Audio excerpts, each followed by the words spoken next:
This is the February 9th Hudson River Park Advisory Council meeting. Our agenda is a little on the lopsided because we have a lot to get through tonight. So we're where we normally don't start with some more of the housekeeping things, we will tonight. January and February minutes will be brought to the next meeting with February for a vote for approval. So without that, we're going to go straight to the membership update from Susan Kent.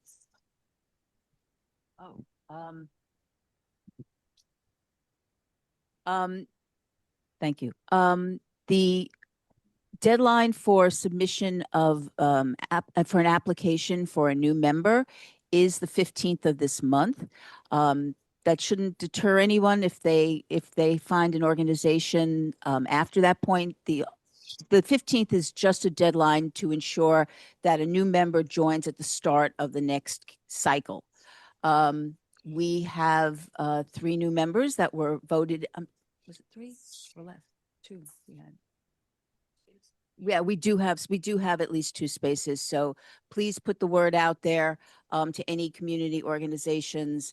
If they're curious, go online, read more about us, and we look forward to filling our slots. Okay, does anybody have any questions on membership? I see Craig, you have a hand raised. No, I'm trying to figure out how to lower my hand.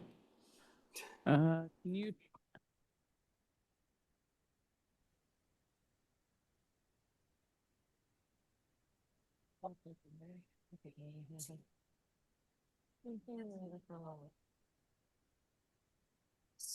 I got it. I'm going to assume since your hand is down that you're in good shape, and we're going to move on to. I think he's good. He took his hand down. I'm calling that following. I'm good. I'm following good. along. Yep. All right, we're going to go straight into the. It's online. Do you need me to forward it back to you? It's on the agenda, top link. All righty. Chris McGann, you start first. All right. You need a mic. Action. Hi, good evening, everyone. So I'll give you an update I was going to give last time. We're happy to report that our year-end public safety review for calendar year 2025 in Hudson River Park, we saw a decrease of criminal incidents overall, including robberies, burglaries, larcenies, sexual assaults, criminal mischief, and menacing. We did, however, record a small increase of 3 additional misdemeanor assaults compared to calendar year 2024. As reported at the previous AC meeting in early October, NYPD conducted a long-term narcotics investigation centered at Washington Square Park and implemented measures to improve safety in the park and ensure that the narcotic sales did not return. These measures included a substantial increase in uniform foot patrols in the Washington Square Park area. We remain in regular contact with the 6th Precinct and continue to closely monitor Hudson River Park for any displacement impact that may occur as a result of that operation. As of the time of this report, we have observed no such displacement impact. We have received reports that Sarah D. Roosevelt Park did experience a significant amount of displacement impact. We will continue to monitor this and be in touch with NYPD. I'll go into the code blue. We've had this extreme cold lately. During periods of extreme heat and severe weather, severe cold, particularly during the winter months, unhoused persons that frequent Hudson River Park and use our facilities are vulnerable to exposure to the elements. During these periods, PEP follows a citywide policy called Code Blue. More specifically, November 15th to March 15th, when temperatures fall below 32 degrees, and during weathers of inclement weather, including strong winds, forecasted precipitation of more than 2 hours, extended periods of cold. Known locations where unhoused persons frequent in the park are visited multiple times each tour by PEP officers. Any persons present are checked for wellness, including hypothermia, frostbite, and other cold stress-related issues. These wellness checks can result in people accepting medical assistance or other referrals for assistance, moving to safer locations, advising them of warming locations, moving off park property to a better place, or Usually I had it down here, is the most common service is when people seek medical assistance, and we'll get them an ambulance and get them to a hospital. We've had a few of those over the weekend. PEP has also collaborated with DHS, Breaking Ground, Goddard Riverside to make individual referrals and make multiple outreach operations, working together with them throughout Hudson River Park. Just to give you an idea, during calendar year 2025, PEP conducted 1,769 such visits. During January of this year, we've already done 438. And I checked right before I left. So far, in the first 9 days of February, we've done 159 checks. So the severe cold really impacts, unhoused people in the park, and PEP's really stepped up and kept an eye on it. They're doing a great job. We've had no significant injuries. We've gotten assistance for people, but no one too serious. Okay.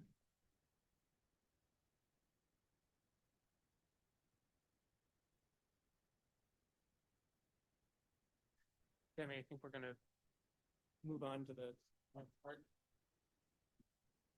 Trust report. Hi, everyone. I'm Green Doyle. I'm the president. Okay. That working now? Yes. I think. You have to keep. Tammy, give our yours. No. Okay, thank you. So hi, everyone. I'm Noreen Doyle. I'm the president and CEO of the Hudson River Park Trust. And I wanted to come tonight directly in person to address the trust's contract with ICE. We've written to the advisory council about this previously, but I wanted to be here to speak with you in person. And before we go any further, I certainly want to acknowledge that this is an emotional topic for many people. Many people are feeling angry and upset, and we know that. Parks, as I said at our recent board meeting, are meant to be places of happiness, and we're saddened to cause distress for anyone in our community. That was never our intention, and we remain firmly committed to Hudson River Park being a place that is welcoming, safe, and accessible for everyone, and we will continue to act in service of that commitment. So to the facts. Hudson River Park Trust entered into a contract with ICE in 2021 for a small number of parking spaces in our Pier 40 garage during the previous federal administration. The reason for the interest in the parking garage is because there's a large federal building down the block from us at Pier 40. Clearly, we entered into the contract during a different moment in the world, and we fully understand that many people are very upset and were very upset to learn about the contract. Previously, and going back to the early 2000s, we've had similar contracts with ICE for the same purpose, parking vehicles in the garage. I want to be clear that our contract is strictly limited to parking. It's in line with state and city policies in that the trust does not cooperate or engage with any immigration enforcement activities. The lease agreement is set to expire later this year, as you've heard, and we've been clear that we do not intend to renew the contract or enter into a new one. We've received a letter that you probably have seen from elected officials requesting that we terminate the lease early. And we've heard from many people with similar calls from our community, and we very much take those concerns seriously. I know that many of you, probably all of you, wish I had an answer tonight to that. I want to tell you that we've engaged additional assistance to help us understand our obligations under the contract, which is a binding legal agreement. And this is the type of request that we have to take under serious consideration. Separate from that, we also know that there's been a lot of misinformation related to incidents involving ICE at Pier 40 or at other places in the park, which has caused unnecessary fear and panic in some cases. You've heard from us directly about this as well, and many of the ball field users and others here at the table and otherwise have helped us track down those rumors, investigate those rumors, and help put an end to those rumors, because every single one of them that we've looked into has turned out to be unfounded. We have very much appreciated all of you for helping to get the word out about that. And we want to reiterate what we've said previously, that if anyone at any time has direct information about any incident related to ICE, or for that matter, anything in the park, we would like to hear from people directly so that we can continue to investigate. We have a 24/7 phone number. People can use that to dial it in, or you can use any of the means that you have contacting the advisory council or contacting us directly. And that's really what I wanted to say directly.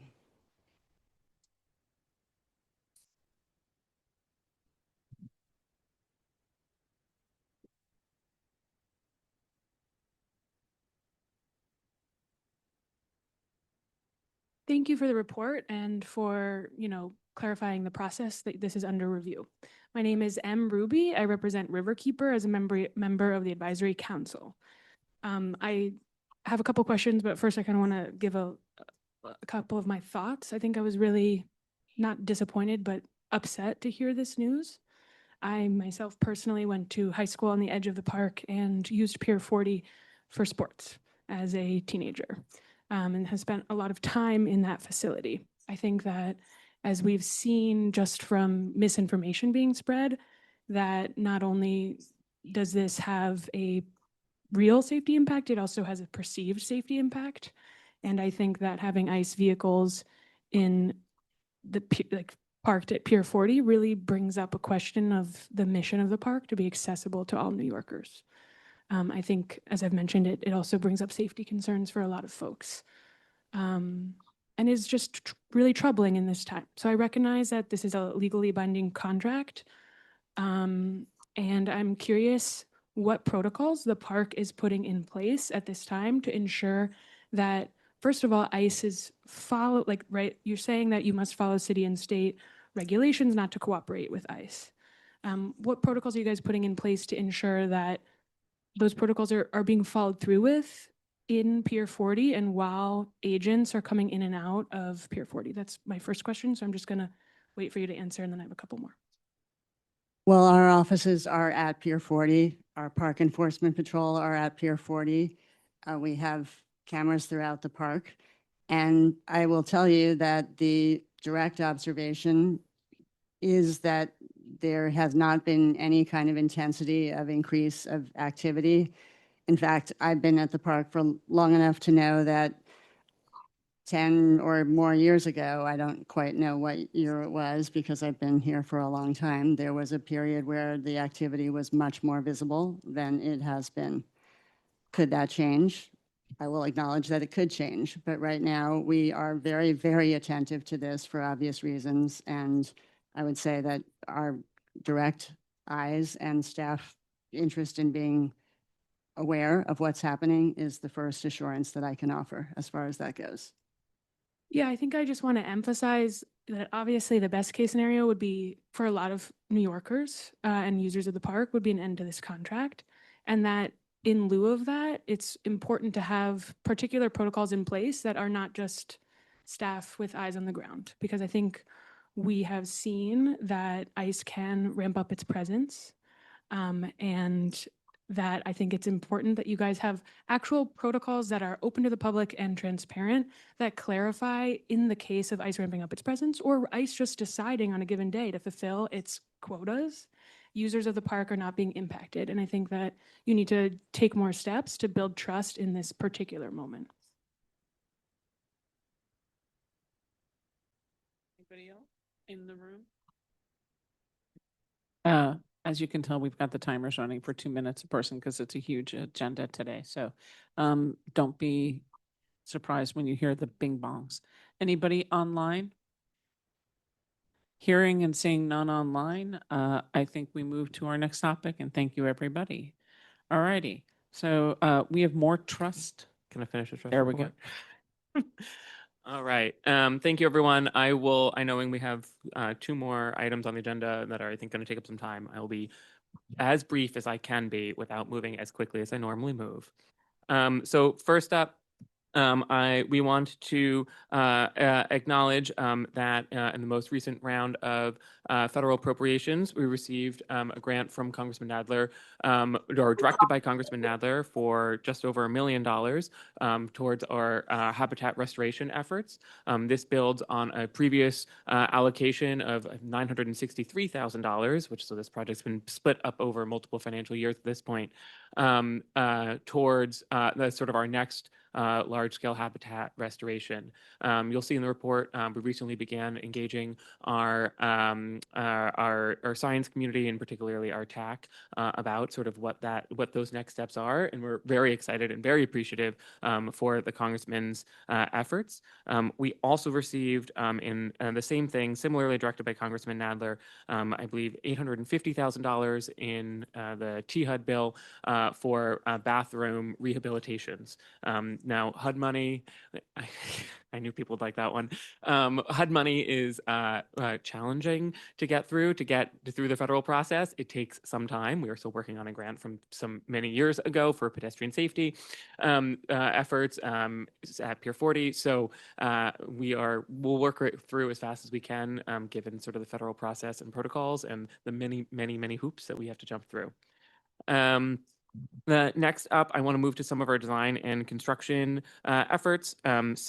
Upcoming, and I think this we've mentioned this before, was coming before, but it is now much more real. We are looking at replacing some of the playground equipment in the Pier 51 playground.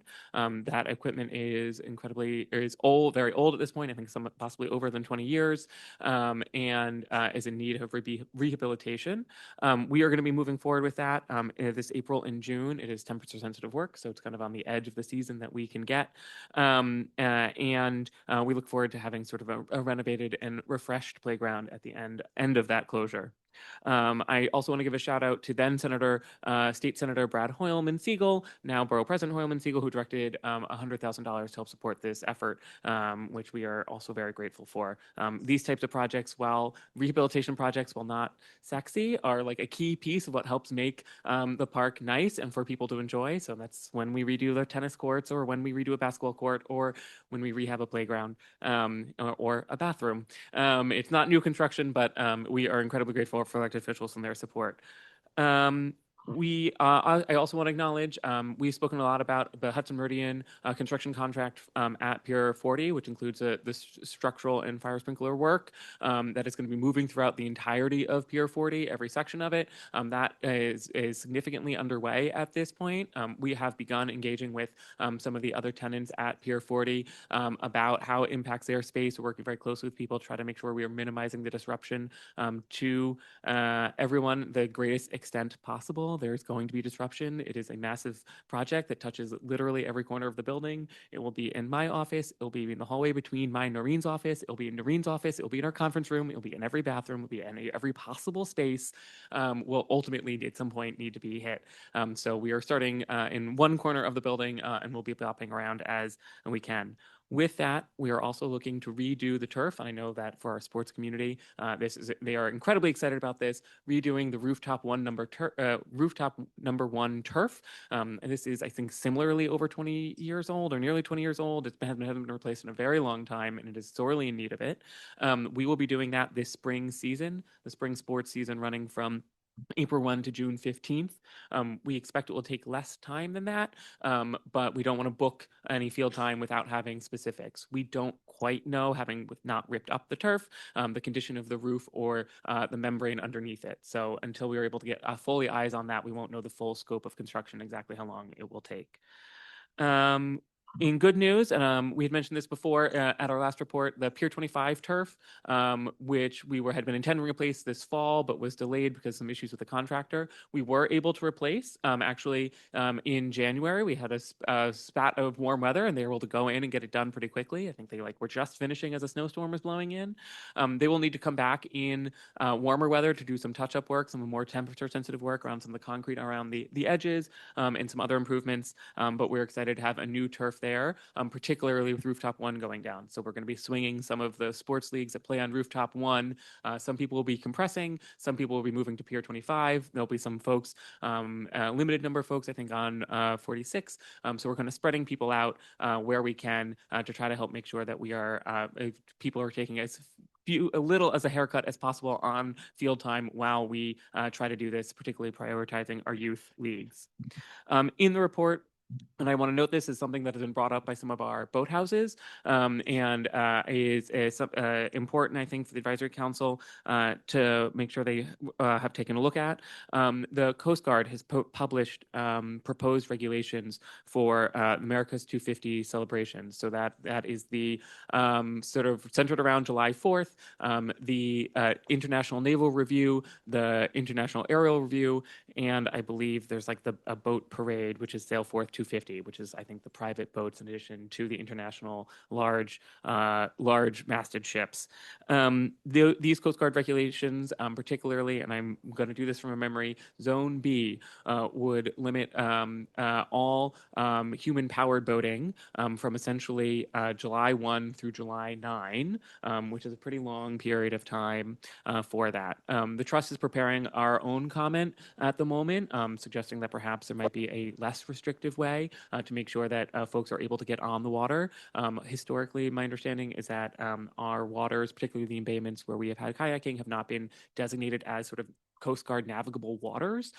So we're hoping that there's a way that we're able to help maintain that access, understanding that that time of year in particular is a high point for folks getting out in the water. I know Downtown Boathouse has said it. I'll speed up, Tammy. I only have four more items. I'll be quick. With that, I know folks have asked us for an update on Battery Park City, and I'm jumping way hard ahead of your report here. So Battery Park City has now touched down in the park. It is the southernmost panel south of, I think it's a Harrison Street basketball court and down. They are taking the lawn panel for now. They are still working on the larger construction plans. So eventually they will need to move out to the Esplanade, swing the Esplanade to the other side of it as part of their work zone.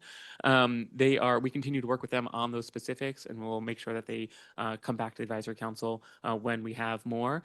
This work includes some preparatory work, moving electrical lines, some work, I think some advanced work on some of the existing infrastructure for the pipeline there that they are sort of relocating. Folks also have asked us for an update on Gateway. Gateway is at the moment, I'm not going to posit exactly its current status. I'm actually going to withdraw that. I'm not going to posit its current status. I've not checked the news today. They are touched down in the park. They are actively constructing. We've worked with them. They have expanded their fence line to where it is. We have worked with them on some contingency plans for should they pause is the word I'm going to use on exactly what that looks like to secure the site and what the fence line looks like there. What that will do to impacting on timing, I can't say. On the rest of the pieces, we'll let you know as we know. Folks should take a shout out. We had the Robert Gray was been one of our visiting vessels down at Pier 25. You should take a look. They have extended their stay, I believe, through February, so you still have time to go see the ship. They've been doing a lot of like dinners and visits and tours. Everyone should go see it. It's actually a pretty great experience. One thing that I do want to note, and this is going to be my final item, understanding we're short on time here, is that for this upcoming warm weather season in particular, we have Battery Park City, which is construction, which is going to be restricting the southernmost pathway of the park, and we have Gateway, which is causing more of a pinch point in the center of the park as well. For that, it's going to be impacting a number of our run-walk permittees that normally historically come to the park. So obviously we are a uniquely situated place for run walks and charity run walks. I think Tom had said last summer, fall that he'd done one. I'm sure some of you have done them in the park. We're sort of uniquely situated given the amount of length that you can get without having to leave the park. That being said, because of these, we're going to have to shift more things around. So folks may see some more events, say on some of our more southern piers, Pier 45, Pier 46, may see more than they have in the past. We're doing our best to sort of make sure that we are spreading them out and minimizing the impact as much as possible. And we may not be able to host as many as we possibly can. So if you get calls complaining that we've had to say no to somebody, tell them I'm sorry in advance, but don't call me. And with that, I will turn it back over to Tammy. So I think one of the questions is, none of us want to see the downtown boathouse completely shut down and ruin the public asset that we have. So I don't want to steal Isaac Daniel or Martin's thunder, but I think that there's questions on that. So I'm going to let other people go and then I'll make a proposal. And then for the runs and walks, just so everybody's aware, that's not only affecting Hudson River Park, it's also affecting Battery Park City. So I'm not sure where they're all going. Yeah, we've had a number of displaced run rocks from Battery Park City approach us about moving to the park. We've done to accommodate what we can, but there's no way that we're going to be able to accommodate all that are in need at the moment. Isaac Daniel. I have a question about the returfing of the Pier 40 rooftop. Is that, are you going into it figuring that the roofing will need to be redone? Or will that be kind of a, Yes, to an extent. So we have done, you may have seen, there is a sort of what they would call a test pit. It's like they lifted up a corner of the turf, but they call it a test pit. They lift up a corner of the turf. We have a sense of what it is exactly. Does that condition extend the entire space? Is that everywhere underneath that turf? We don't know, right? Like we have our best guess. We hope that the corner that we looked in is representative of the size of the whole turf and that there's not some major crack or hole or terrible spalling or some problem in the middle that we can't yet see. But without actually getting to it, we won't know until we are there. So we wanted to make sure that we were leaving ourselves enough time for it. Whenever we've had to shut down a field for repair before, say Chelsea Waterside or others, we've been in a similar condition where we close it for a season with the understanding is that people have to make plans and they should plan not to have it. And if we are able to end up early, which we are actively always trying to do, we would release that extra time back to the leagues and get people on there as soon as we can. But we wanted to make sure that nobody was going to be relying on something and we were going to have to make a promise that we couldn't live up to later. yeah, which is great. Just the estimate, the time estimate is therefore a conservative estimate. Yes, we Great. are pretty confident that even if there are conditions that we don't know about under there, that we'll be able to complete the work within that spring season window. Obviously, I say that with a caveat that like if there is truly a disaster in there and Yeah. we have no idea and we have to jackhammer off the entire roof, that is beyond a reasonable expectation. Understood. Yeah, all good. Thank you. Okay, Isaac Daniel, put your hand down for me, please. Rob Buchanan, would you mind reading that out for the public? Yeah. Rob has shared. If we go ahead, Rob. Yeah, I just thought it would be helpful to put the directions for comment. The Coast Guard is basically they're gonna read all these comments and the more there are, the better for us because they basically just count them. I don't think they actually read them and think about them. But so any individual who posts will be a big help to this issue. But anyway, the directions are simple. You click on that link. You have to put the docket number in and you just say, I object to the Coast Guard banning human-powered boats from the harbor for 9 days. And that would do the trick. So just on that, I'll share, the trust, we've been working on our comment, making way through our process. We'll share it with the advisory council as soon as we have finalized it. We also have the instructions in the advisory council report if you would, anyone who is not online would like to follow up, or if you don't copy and paste out of the thing and forget to do it right now.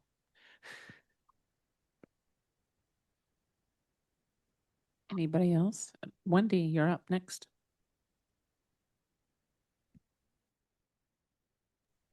No, I was just giving you a thumbs up because I think it'd be good to have other people's good to see comments.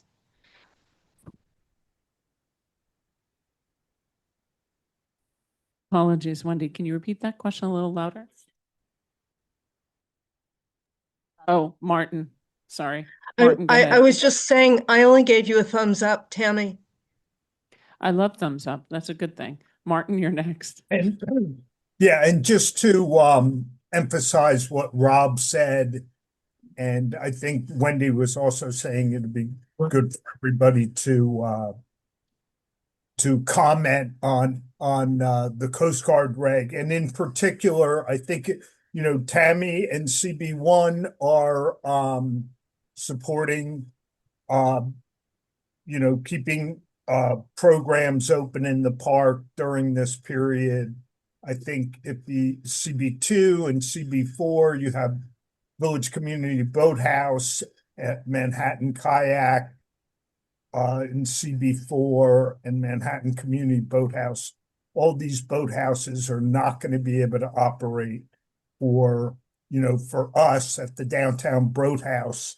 It's like upwards of 5% of our traffic last year came during this period. And yeah, as many electeds as can weigh in would be. Thanks. Thanks, Martin. Anybody else have any comments on this topic, Gateway project or the Battery Park City Authority project? Okay. Martin, you good? So I think what we should do as an advisory council, we'll share the public comment out. The question before the advisory council is, do we want to write a letter to ask the trust to submit public comment, or will you be submitting public comment anyway, saying, hey, let us be open? Ours is like 90% drafted, so we will be. Okay, so I think we're good on that. Does anybody have any other, we don't need to do a letter to the trust. They said they're doing it. Does anybody else have any comments about that? Okay, we're going to share the individual links. Oh, Michael. Expect a larger volume of visitors in the park proper, just the entire length of the park, including various assets like ours. Plans to ramp up in terms of hospitality for bathrooms, et cetera. Is there anything that the council can do to support the request for more funding to support that kind of thing, for instance? That's you. Yeah. Is there anything the council can do to support it? So we have been. Yeah, so particularly for July 4th, the day, which has the International Naval Review, Aerial Review, and the Boat Parade, I think we're calling it. We have been in active conversations with the city and the state in particular about sort of what resources they have and will be providing to deploy for it.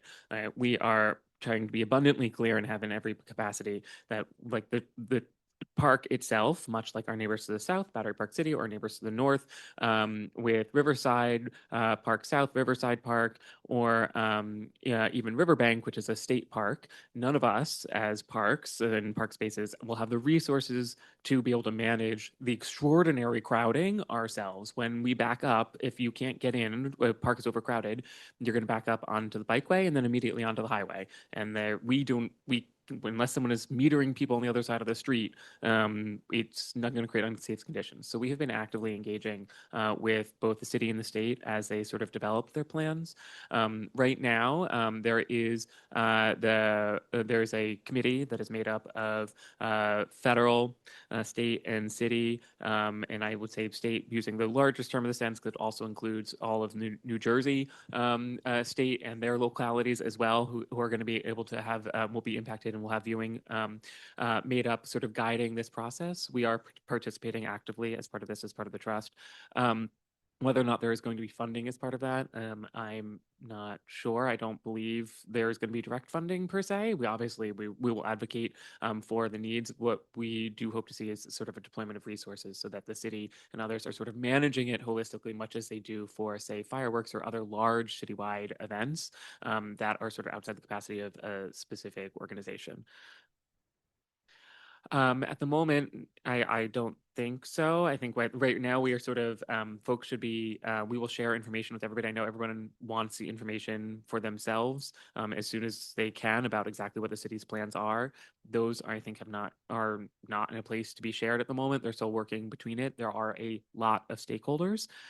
Certainly, like there are large questions about like what is the Navy doing and where are they putting their boats and what kind of security perimeter does that impact, which are massive and far beyond sort of our our little thumbnail of the world, understanding that you guys are within us as a larger whole, and we are within the city, which is in a larger whole, and the state, all the way up to the federal government. So these plans are, I think, actively developing. We hope to have more information.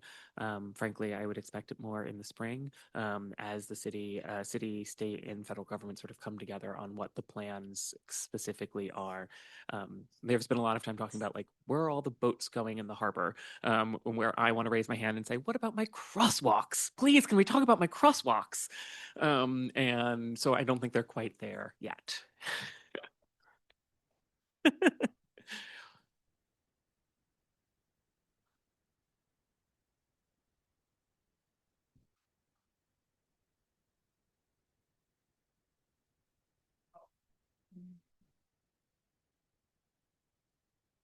Yeah, we want to put on our best face for it, with sort of safety being first and foremost. But we also want people to be able to enjoy what it should be a great celebration.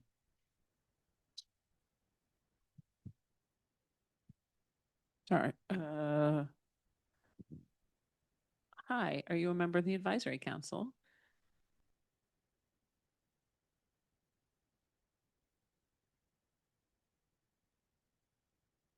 We are not taking public comment during the meeting. It's only the members of the advisory council itself who are speaking at this point, but I'm happy to chat with you afterwards if you would like. Okay, fantastic. All right, let's move on from here. Noreen, do you have anything else, or Robert? No, you should read the advisory council report. We put in, I think it was 30 trees last year. We have a nice little summary for you at the end. Okay, fantastic. So let's move on straight from there to Manhattan Cruise Terminal, and let's welcome Tara Das, and she has an entire crew of people here. So does the mic work at the podium? Yeah, I'll pass mine up. As they're coming up and I'm pulling up their thing, I want everyone to give a shout out to Rob Rodriguez and our horticulture team and our operations facilities team who've removed extraordinary amounts of snow. I'm sure they would appreciate your thanks. Yay! It has been a long period of time here of trying to remove it. Hopefully people appreciate our clear paths. We have 4 miles up and down plus the bikeway and many, many, many more piers. Perfect.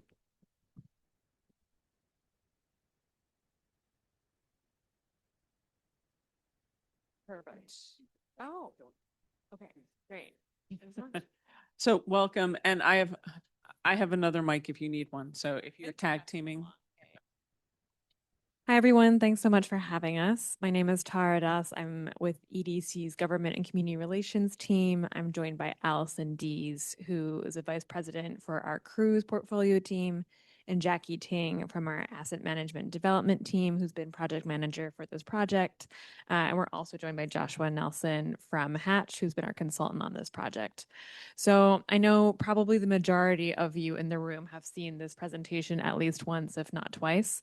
But it has been over a year since we've been in this room and in this with the advisory council specifically on this project. So we do want to go through our main presentation with just some updates on where we are in the process since we last came to the community board as well. So with that, I'll pass it to Allison. Thanks, Tara. Robert, someone is going to turn for us. Is that right? Okay. Got it. Hi, Allison Dees. Yeah, I'm a vice president at New York City's Economic Development Corporation. Have seen many of you over the last year at the CB4 Waterfront Subcommittee. Thank you so much again for your engagement on that. I currently oversee the cruise activities for the city. So we have 2 cruise terminals, one in Brooklyn, one in Manhattan. I oversee those. And personally, very much a user of the park. Thank you for all that you do for it, and a recreational user in the harbor. So thanks for all your support there. We will provide a little background on the master plan, where we're at right now. We'll try to go through that quickly again, because I think some of you have already seen this. If we need to slow down, let us know. We'll go through the public engagement that has happened as part of the master planning process, some of those workshops, survey, working with CB4. We'll talk about the need and the process for this federal deauthorization for a portion of the federal channel immediately surrounding the terminal. And then we'll get into next steps and open it up for discussion. Next. So our goals here, we have 5 main goals that are guiding us on this master plan process for the Manhattan Cruise Terminal.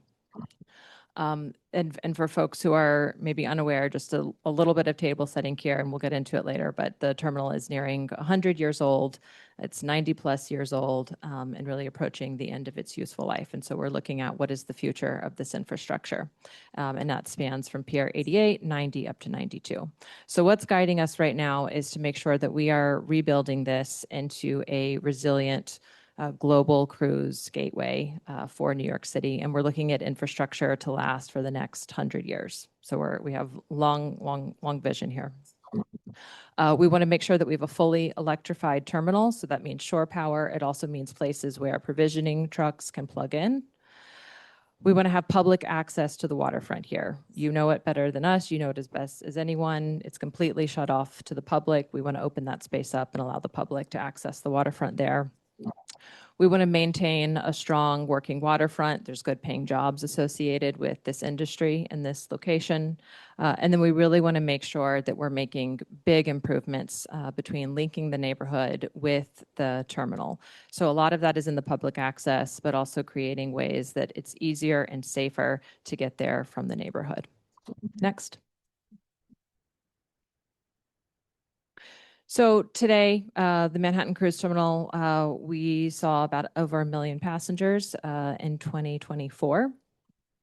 The cruise terminal is an important economic driver for the city. So folks who are coming to take a cruise tend to stay in hotels and add nights to their trip to spend in New York City before and afterwards. Manhattan is the oldest cruise port and a metropolitan location. And it's really the only gateway for international visitors coming into Manhattan. There's a lot of jobs with the cruise terminal. So those are both direct jobs, but also indirect jobs. So the indirect jobs are when we're talking about going to theater, taxi, restaurants, kind of what supports that tourism. And then the local, a lot of local union jobs actually at the terminal.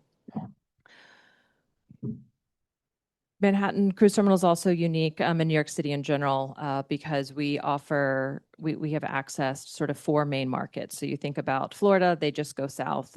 New York is unique because we have cruises that go south to the Caribbean, Bahamas. We also go east to Bermuda. We go north to Canada, New England, and then we also have a pretty strong transatlantic route to Europe and to England. But yeah, I think the cost of inaction feels clear, but it's an important part of the city's economy and an important part of the city's kind of tourism and those works in the workforce. Next. So the baseline conditions here, infrastructure is really gold. We do also like to say the folks who originally built this did a great job of building terminals that would last as long as they did. These are old wooden piles, and thanks to a lot of improvement in the water quality, we actually see deteriorating wood piles, which is, I would say, a good problem to have.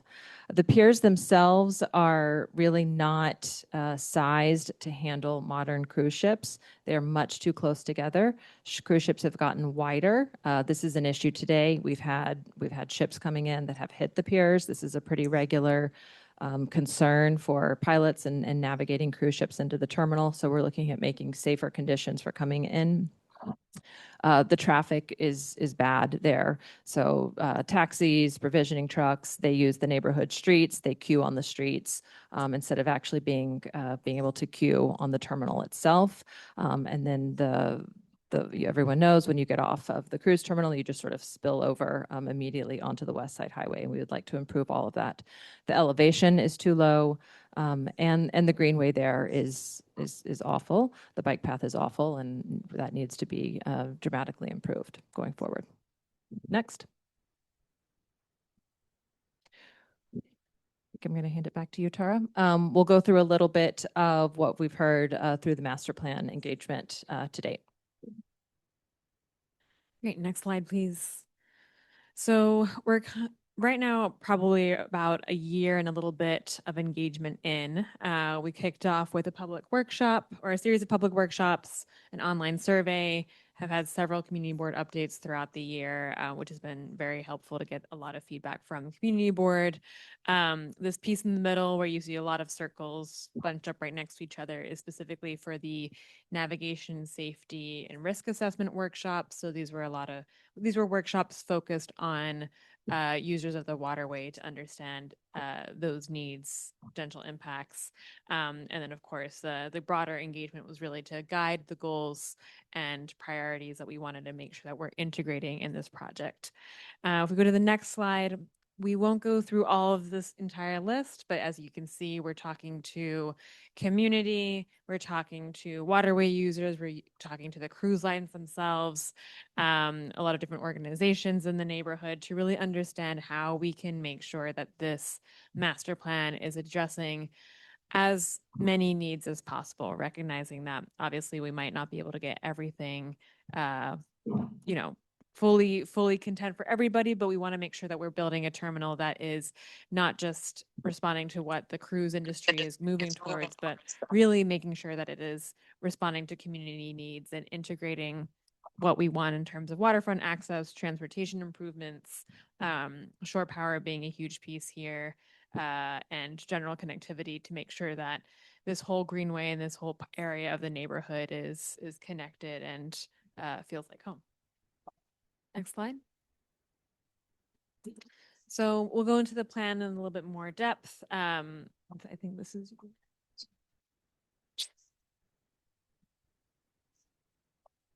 Yeah, so this is just to walk folks through a little bit of how we got to the configuration that we did, which is on the next slide. So if you see the red dotted line, that's actually represents the existing federal channel. So the piers today come out to that existing federal channel. We have a slide a little bit later that kind of zooms out and shows you where that federally authorized channel is when you zoom out and look at the Hudson a little bit more. So when we were trying to figure out what the configuration would be, we would very, the preference here is to try to not exceed that existing federal channel line. But I'll walk you through kind of what the options that we looked at and ultimately the plan that we have today does need to come out some. So I'll walk you through this a little bit. So the first one is just saying as is, so looking at the terminals as we are. There's a lot of things that this did not achieve in terms of if we go back to like the goals that we were trying for here. A big part of what is an issue with number one is all of what we call the GTA or the ground transportation area. So the terminal as it is today, you can see there is no space for all of that ground transportation. And so as I mentioned, it really happens on the neighborhood streets, even provisioning trucks and things like that. You've probably seen them overnight, early in the morning where they're on the neighborhood streets. And so we really need to create space for that traffic to kind of come into the terminal and be separated from the neighborhood. This also reuses existing piers and they are too narrow, they're too close together. Number two looks at angled piers.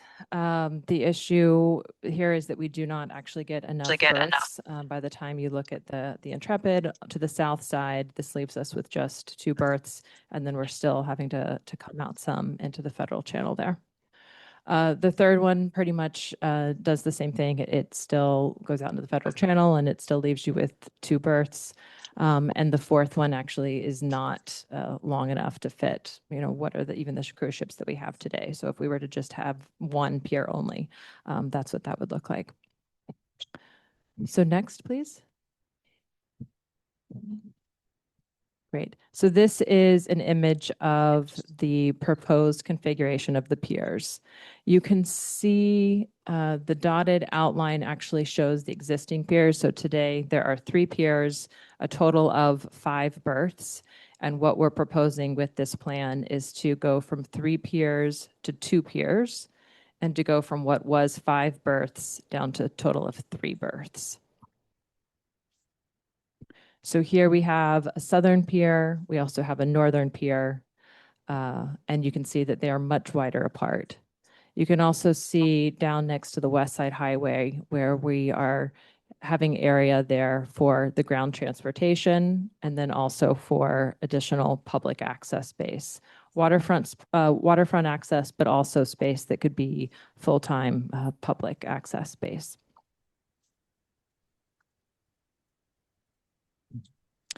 You'll see on the right side, there's some smaller vessels, and that's representing ferry access. So we would absolutely need to have ferry access here. And allow for, especially for cross Hudson traffic to come from New Jersey. So a number of ways that we're looking at reducing the total number of cars that would need to come to the terminal. And this one is about having folks actually park in New Jersey who are coming from that direction. It would actually cost less. Park in New Jersey and take the ferry over. That does happen today to some extent. But as you know, the closest ferry terminal is Pier 79. So it is people kind of walking with their luggage. And so having a direct connection to the terminal would be really helpful in increasing the amount of folks that are coming by ferry. This plan is really driven by, we have in a later slide, sort of the things that we heard from the community about the priorities. And this really goes back to that. So this allows us the space for shore power. It's not as clear in this image, but the bottom left is sort of the location that we've identified as the new substation. So we will need a new substation for this project. And we're identifying this kind of bottom left space for that. Imagining that it could actually be, it could serve as a substation, but it could also serve as a public plaza area on top of that substation. So this allows for the shore power. It allows for wider aprons or the actual berths where all of the operational cruise activity happens. And then we're building in the public access in that whole area for ground transportation. Next.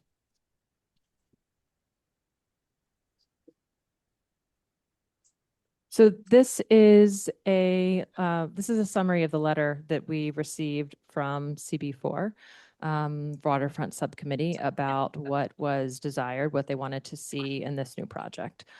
So they wanted to see, and it really comes down to these four things that they wanted to see, and so that was really for us the driver of the end result of this plan. So they wanted to see shore power at every berth. This plan has a new 70 MVA substation. They wanted waterfront access. They wanted a pedestrian overpass so that folks could reach the terminal without having to cross along West Side Highway, a wider bike path, and a plaza at 88. So this incorporates all of those. They also wanted to see sustainability built into the design, which we're absolutely committed to. And then on the transportation side, wanting to see more area for all of this to pull in the cars and the traffic into the terminal, more space for provisioning. And then in terms of docking for smaller vessels, that's something that we're looking at, including kind of tie-up space for tugs and ferries. Next slide. Great. We have 4 slides here. I'm going to pass this off to Joshua to walk through, and then I'll come back.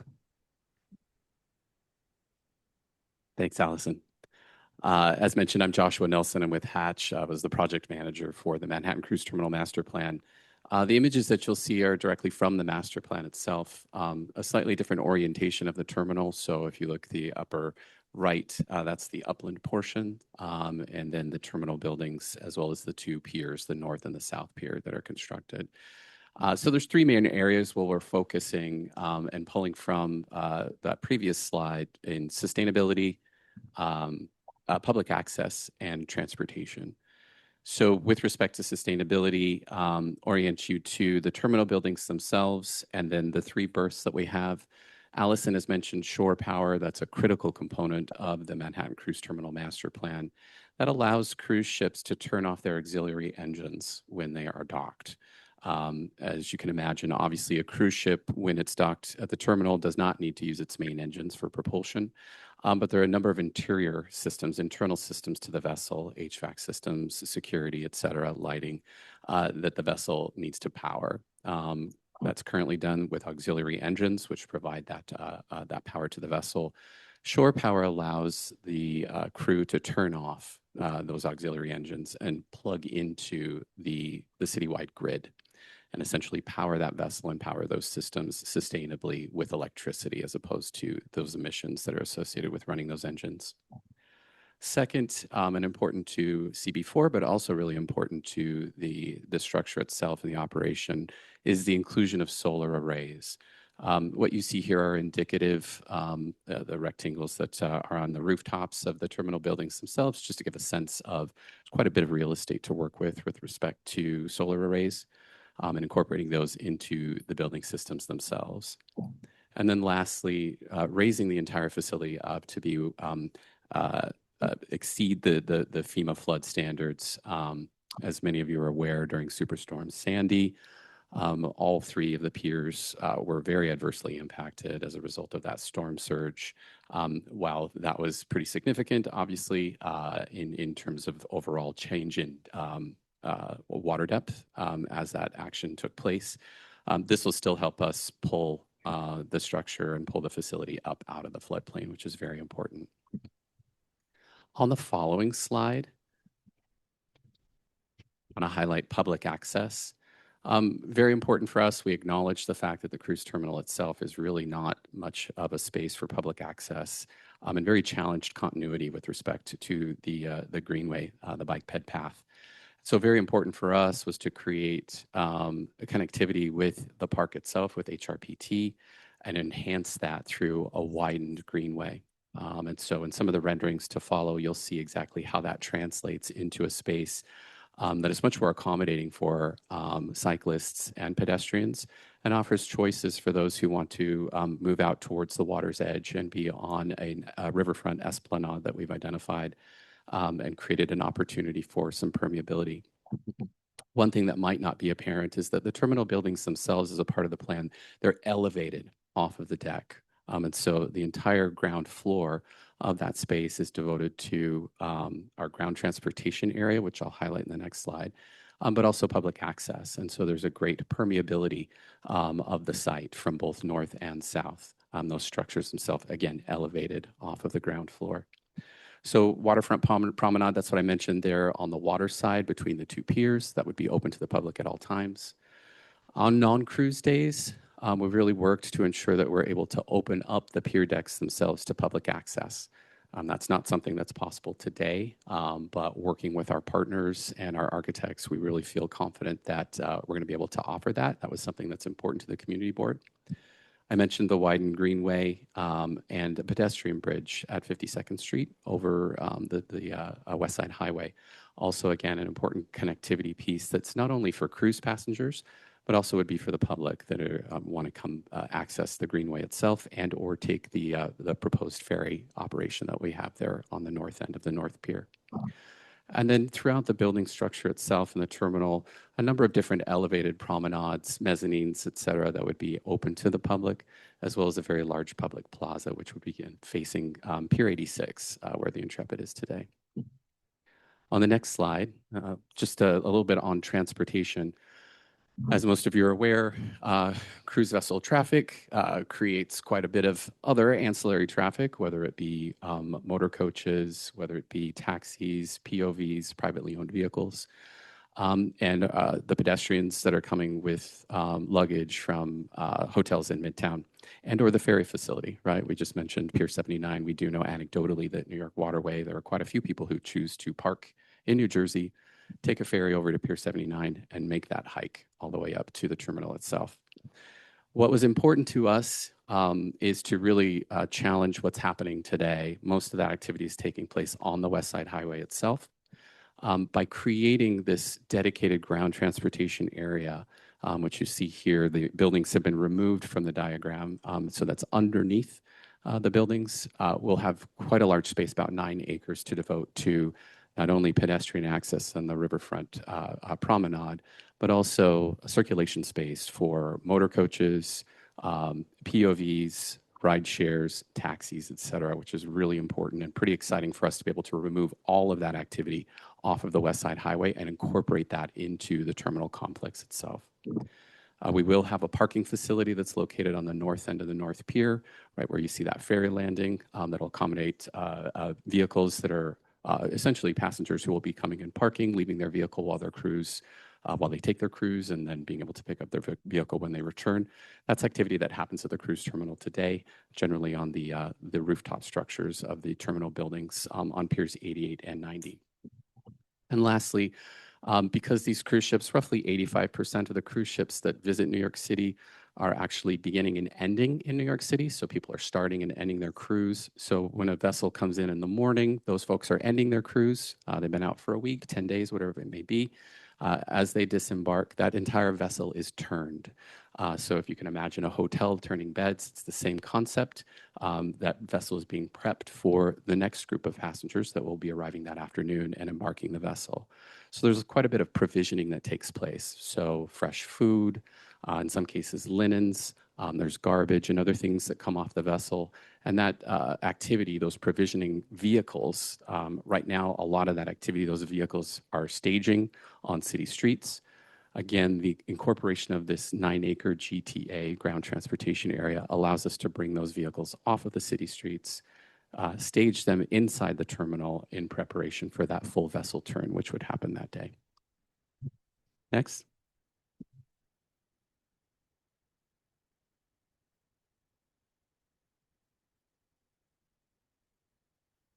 We have a couple pictures from the actual master plan for these slides. And the master plan is on our website. Next. So the master plan, there's a copy of this on the website. We also have a couple hard copies. We have 5 hard copies with us tonight. The full plan is actually 80 pages long. We encourage folks to read it, to flip through it. There are a lot of pictures, so it's not 80 pages of reading, we promise. And so we have maybe 5 or 6 pictures to walk you through. So this is looking at the pedestrian plaza on the south side, and where there would be a new substation for the shore power, in addition to additional kind of public access space and provisioning trucks actually on the piers themselves. Yep, so this shows how, I think we talked about how the bottom level would actually be open and allow kind of the view corridor there. And then we have a couple spaces as well, 3 different buildings kind of broken up to establish those. On this ground floor here would also be, on cruise days, is where you would have the ground transportation, and then you could also have this kind of public plaza area. That nub is representative, or it is what is Pier 90 today, so the one in the middle. And so the 2 new piers would be on kind of either side, and that's where Pier 90 used to be. Next.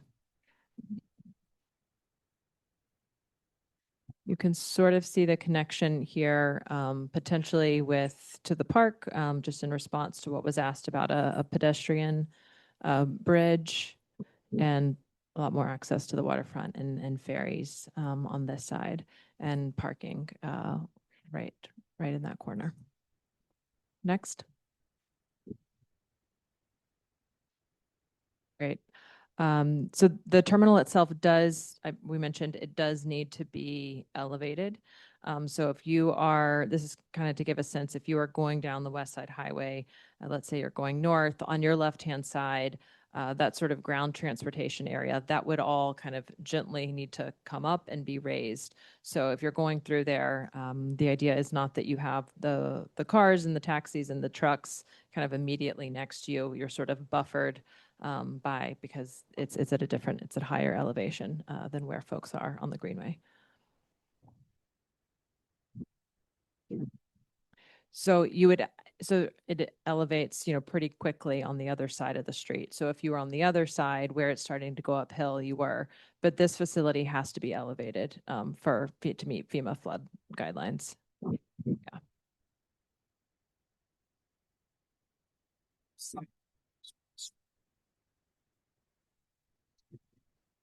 I think we would need to I want to be careful because it's 6 feet. I'm not sure exactly what you would see where, and the Hudson.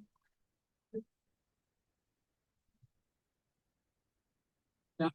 No.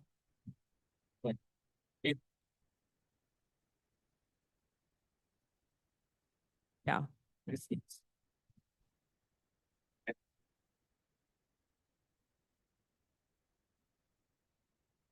Yes, this is at a higher elevation than the existing terminal. The terminal has to be raised. It doesn't meet.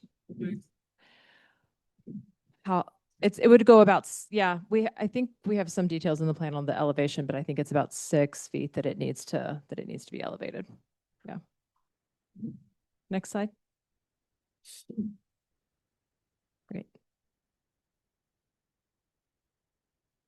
So as we mentioned earlier, one of the constraints that we're operating in is the fact that the federal navigation channel runs through this area and prohibits being able to construct out, which really limits us in trying to be able to have more space to bring in all those uses like bringing transportation into our footprint, having waterfront access be better implemented in our footprint. So what we are proposing and the type of construction or the type of structure we are looking at would require deauthorization of a portion of the federally authorized channel.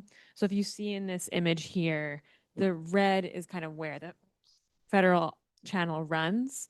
It actually kind of narrows a lot to the north, but it's still pretty thick around the terminal. So what we're proposing is essentially deauthorizing just this portion to be able to extend the structure a little further out.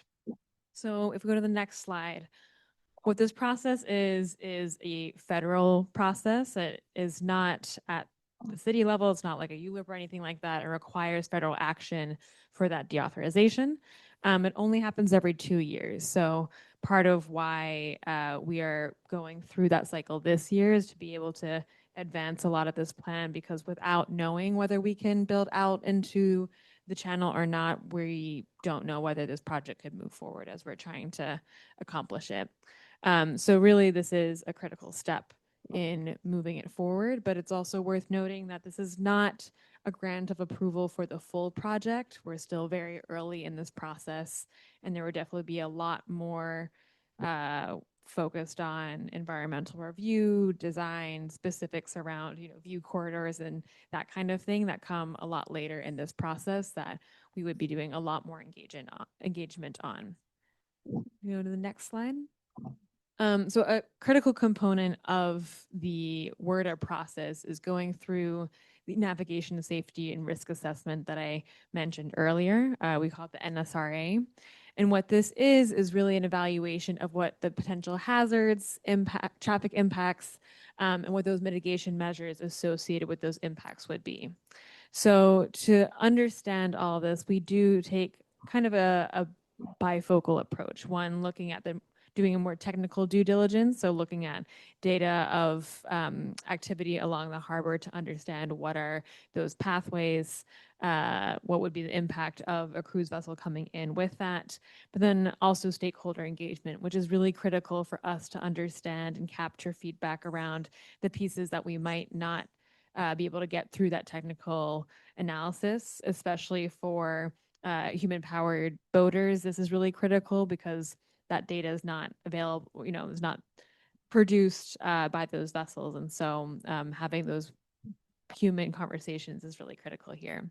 So that piece that I was mentioning earlier with all those bubbles that were a lot closer together was a key part of this NSRA. Next slide.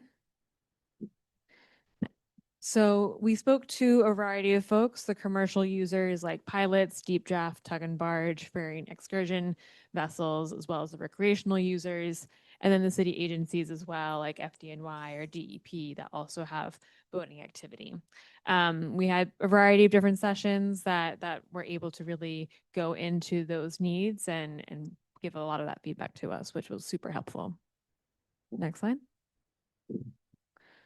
Again, another list that repeats some of the folks who you saw earlier, but just going a little bit more zoomed into who they were for the NSRA. Next slide. So in this process, we were able to identify risks associated with the project as it is. I think it's important to note here as well that when we are identifying risks, this is not to identify whether the project should move forward or not, but rather how can we make sure that we are mitigating risks that could happen with this project. And so as part of this, we identified measures, potential mitigation measures. Most of these do require a lot of multi-stakeholder engagement. It wouldn't be fully accomplished just by the design of the project itself. It would be a lot around how do we coordinate among safety measures for how do we communicate better, et cetera. And so a lot of this is actually an indication to us as we move forward with this project to also develop systems to really improve a lot of these safety mitigation efforts as well. So that's something that we'll be focused on in the coming years as we move this project forward. We'll also be developing a lot more on what these mitigation measures can be in more detail. Next slide. So a critical component of this was maintaining that collaboration with the Coast Guard and the Army Corps of Engineers. These are the entities that are really key in the review process of the WRDA process, and they do have a more formalized role within that WRDA cycle. But still, we wanted to make sure that they were brought in early, understood our process, and understood how we're going about this, so that they can, they're not, they're a lot more informed about this project and how we're going about it. And we're really excited we've been excited to see the positive feedback we've gotten from them on the methodology, how thorough this process was, and in some ways above and beyond what is required at baseline. So this is a fantastic starting point for this piece of the project, which we'll continue to be working on as we move forward. So where we are in that WRDA process is we've finished the NSRA that's also on our website in addition to the master plan itself. The next piece of this is kind of out of our hands and more in the hands of the House and Senate. They have to submit language, which then goes through Congress. It eventually then gets reviewed by the Army Corps of Engineers in a more formalized process. So like I mentioned, they know that this is coming, but this is where they get all of the full package of materials to review. And then following that review, assuming that it's past that level, it then goes back to the House and Senate to vote on, and then eventually has to get signed by the president in order to be enacted. So we assume that process will take place throughout this year. We hope to have an understanding of where that is at the end of 2026, but it's possible that timeline might shift a little bit. So what's outlined here in blue is kind of our understanding of the full cycle of this process and this project. And as I mentioned earlier, we are really at the beginning stages. Having the master plan is key for our vision in guiding our next steps. But we still need to kind of go through this WRDA process to be able to move forward.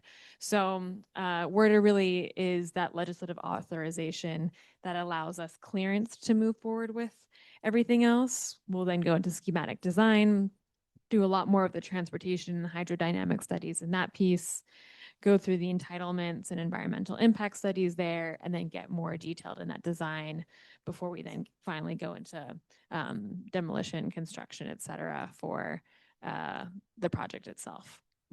So that isn't to say that we aren't doing anything around the terminal while we wait for WRDA. We're still doing a lot on shore power. We got $20 million that will be going towards bringing energy to the property line, which is a coordination that we're doing with Con Edison to make sure that we are preparing the site as much as we can before we actually build out that substation on the site. And then we would also be doing these going forward with the studies as we understand where we are in the process to be able to move forward on that level of design or that level of detail. And then, of course, in the short to medium term, there's still a lot of improvements that the cruise terminal needs in terms of its traffic management, et cetera. So we still have our ongoing operations, obviously, that require improvements to the current traffic issues as well as just overall maintenance of the terminals. Next slide. So really in our immediate next steps, we're really focused on WRDA. We've been excited about the letters of support and resolution letter that we got from Community Board 4. That's really informing our conversations with elected officials about this. And so indicating support will continue to be really helpful as we go through that process this year. And in parallel, we're going to continue engaging with all of you, make sure that you're well aware of where we are in these processes. We're still preparing for shore power, as I mentioned, and having this master plan really allows us to start engaging in those conversations with public and private partners as we start to think through securing capital. We recognize that there are a lot of questions around the financials of this project, and a lot of that will definitely come through those conversations with the public and private partners as we come into a deal there. But that is really where a lot of those details get worked out. And then, of course, progress design as we can to further expand on how we can make sure that this development is responsible environmentally to the community and for all the stakeholders using this area.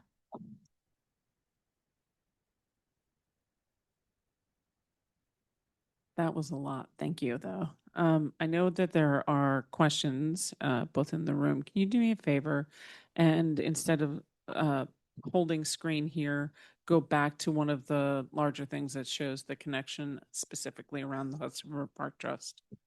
Yeah, imagery is always helpful. Okay.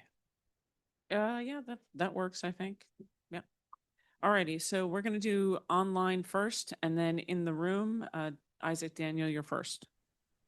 Thank you. So is the terminal going to be closed during all this work? Is that the intent, or is that what? I have several questions, by the way. No, so we would a couple things. We would need to stage it. So the current plan is to start at the north and kind of figure that out on the north side with that pier. And then once that comes online, then do the southern pier. And we would need to maintain the bike path throughout construction. I didn't see any other sections to this presentation, like how tall are the buildings going to be? And it looks like you're building above what is currently water. Is that correct for the buildings? You're extending that? And how is that being dealt with or approved or? Yeah, exactly. And again, there's a lot more details in the actual master plan itself, which is on our website. But yes, so this area that you see here, we don't have a great picture of it. But in the 30s, this was land, and the city actually excavated this full area, the area that you kind of see over water today. And that was to accommodate the length of the cruise ships. And so what this plan does is say, like, we actually need that space, and the ideal scenario would be to have a pile supported structure to support all of that ground transportation and the public access space. And one last question: any specific traffic studies done yet regarding the bikes and how much traffic there's going to be crossing the bike lane in and out?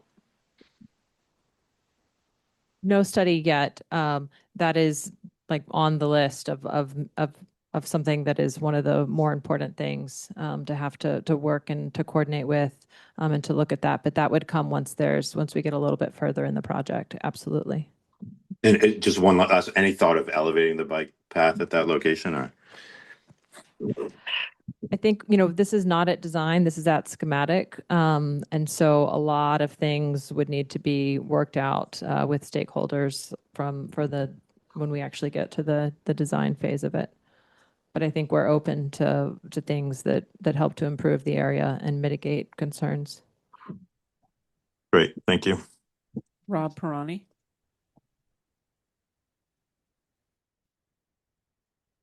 Rob, you got to unmute yourself, sir. Yes, I do. Thank you, Tammy. Building on what Isaac asked, just kind of curious the amount of acreage that would be, put under of water that would be put under pilings and the pier structure. So if you had a number for that, I think that'd be helpful. Any sense of conversations you might have had with the permitting agencies for that? And then finally, my understanding is at least some of that fill was required to accommodate the substation and the shore power. And I'm just kind of curious, how much is required for that facility versus how much is required to, address kind of vehicle traffic and just rationalizing the terminal. Yeah. So we have started to have conversations with the DEC. This is a big project. There's many years of planning and coordination with them that will be needed. I think it's a total of 9 acres is what that area used to be, and that that we've proposed is needed in the future plan. I don't have the breakdown on the shore power versus kind of other operational activities.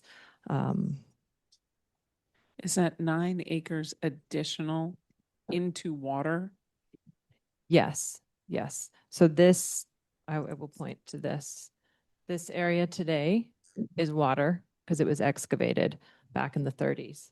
That used to be land. It is today water. And we're saying a pile supported platform is the ideal scenario there to be able to accomplish what we're trying to, the goals of the plan. Yep. Thank you. And are you taking any kind of shade? Oh, we would have to. That would be a big negotiation. We anticipate that to be a big negotiation with DEC. There'd have to be lots of mitigation. We would imagine. I think my question is, where are you getting that acreage from? Where is it coming out of? Or are you just going into? How are you getting the amount of bulk in? Not sure I understand the question.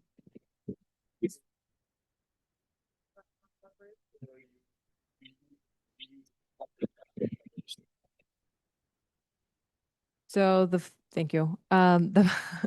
Is that the question? Yep, that's close enough. Yeah. So we're looking at about 9 additional acres from that area. So they're in addition to what is today. Correct. Yeah. Okay, we'll go in the room. I have a couple of questions as well. Rob, are you done, or do you have more questions? Yeah, no, well, at least for today. Thanks. All right. I'm going to ask a couple. I have like 7, so I'll be real nice and ask only 2. On an easy side, you have solar panels on the top, and I assume, or not, would it be possible to have it be a green roof that's accessible, something like is done, for example, at Javits, where they have a giant solar field, they have bees, they have a farm. It's a real green, operational, sustainable thing. That's definitely one of those pieces that is like, that could be up for a possibility in design. I think what we have in the master plan is really a direct response to what we heard. And so solar panels is what we heard as a priority more so than green activations. That's not to say that green activations would not happen. It's more just that we had more concrete feedback on solar activations, which is why it's covered here. But that's not to say that that couldn't happen in some shape or form. So my second question is, when you were talking about walkways and access for the public, I think one of my questions is always, from where we're sitting here today in this room, is which public, right? There's the public that's going to the piers for the purpose of being at the piers to get on a cruise ship. And there's the public that's walking up and down, enjoying the park. Those are 2 extraordinarily different groups with 2 extraordinary different pathways that are needed. And we can all say that it's not in its optimal conclusion as it is now. And with the build out that we then have with Blue Highway, micro hub delivery, and everything else, I think what I don't see, and you'll have to direct us where, is exactly where is the public who's using the park going north and south, east and west? How are they experiencing and transitioning through this? And how are they separated from the passengers going to the cruise terminals, and who's managing? I mean, one of the things that Hudson River Park Trust is so amazing at, and what has made it so successful, is its ability to link everything on the west side, north and south. And if this isn't part of HRP, no offense for the team who's going to manage all of it, it actually sets up a very difficult and maintains obstacles to continuous public space, continuous care and maintenance, and a real critical overall look So you can explain that and then I'll go around the room. Yeah, yeah. So the way that it's imagined today is that for, let's say, pedestrian or bike access, there's sort of the express route. So I think there's an image that shows the existing bike path and the pedestrian path. Yeah, so there is an existing sort of express route, right, for those who use it every day for commuting and for jogging. There is also sort of a local route for we're really, when we talk about public access, we're just talking about neighborhood New Yorkers who are using this. So folks can, in the same way they do throughout the other parts of the park, kind of stay on the fastest direct route, or they're able to access the waterfront all along that area.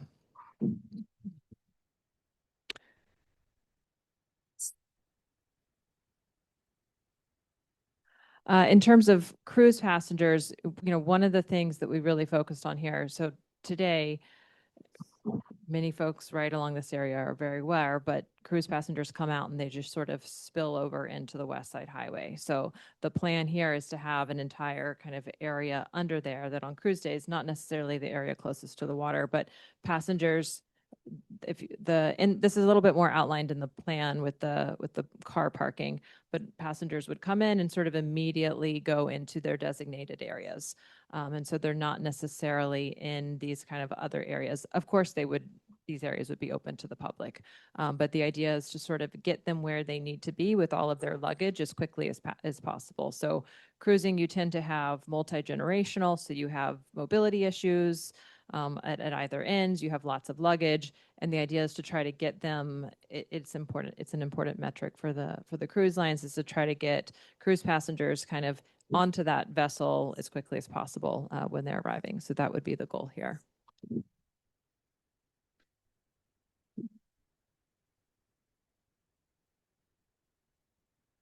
Okay, I think it's working. Hi, Ann. Nice to see you guys again. You too, I know thank you. that we've talked several times, so I want to thank you for being accessible to the community.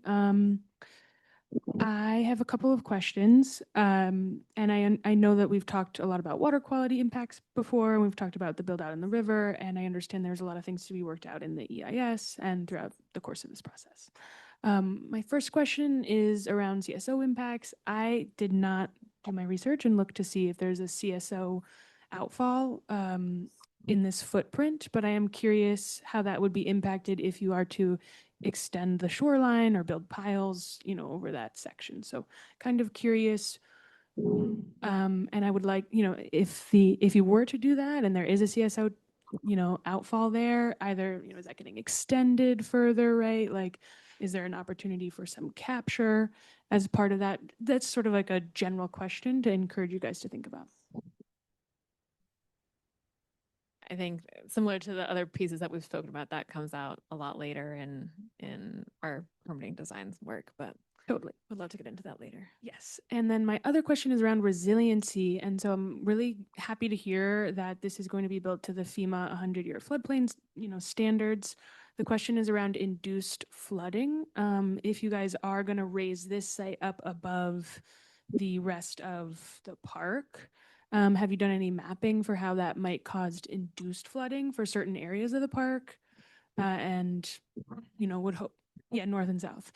And then also, since there is this incline here, curious about induced flooding to the greenway as a result of like stormwater flooding.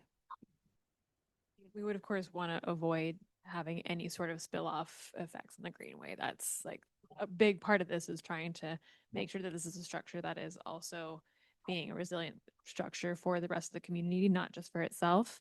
At this point in the process, I don't have concrete answers to that, but definitely something that we would be getting into in design. Yeah, and just want to emphasize, it'd be great to see like a resiliency tie-in to the north and south portions that really like would reduce an impact from that kind of flooding.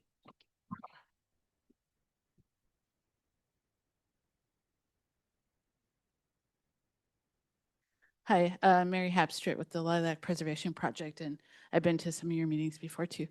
One thing I'm wondering, because I understand a lot of this is down the line, depending if you get the clearance for the channel change. So one thing, every time I look at an aerial or a chart, I see that Days Point and Weehawken sticking out into the river straight across from these piers. And I wonder if you've talked to New Jersey at all, either about that or about parking in New Jersey. Thank you. Yeah. We certainly have. They were one of our interviews, and we've been talking with them closely, directly across the river. It might be, Robert, I don't know how to direct you to the picture of the channel. After? Right there. Okay. So so the red's on it. I'm sorry. Yep.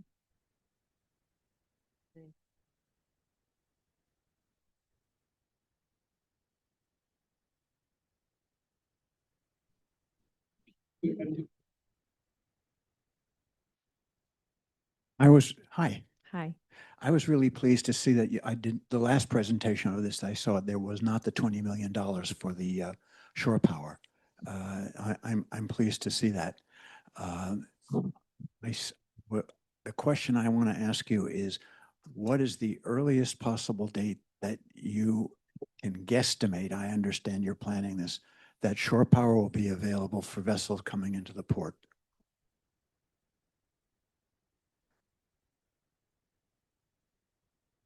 You're working as fast as possible.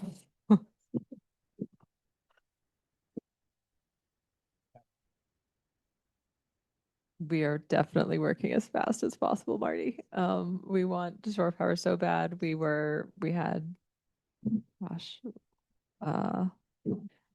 end of day Friday, I think, was our last conversation with Con Ed. We have them regularly. We're very actively working on this. So I know Con Ed's part of this is to bring power from 11th to 12th Avenue, and that is itself a several-year project, and it's good that that piece of it is starting now, because it has to happen whether or not the channel, well, that's one of the pieces that has to happen anyway, just like the entrance into the channel needs to happen. But if that's done in 2 years or 3, would it then not be possible to establish some kind of temporary shore power, even though the project is not yet finished?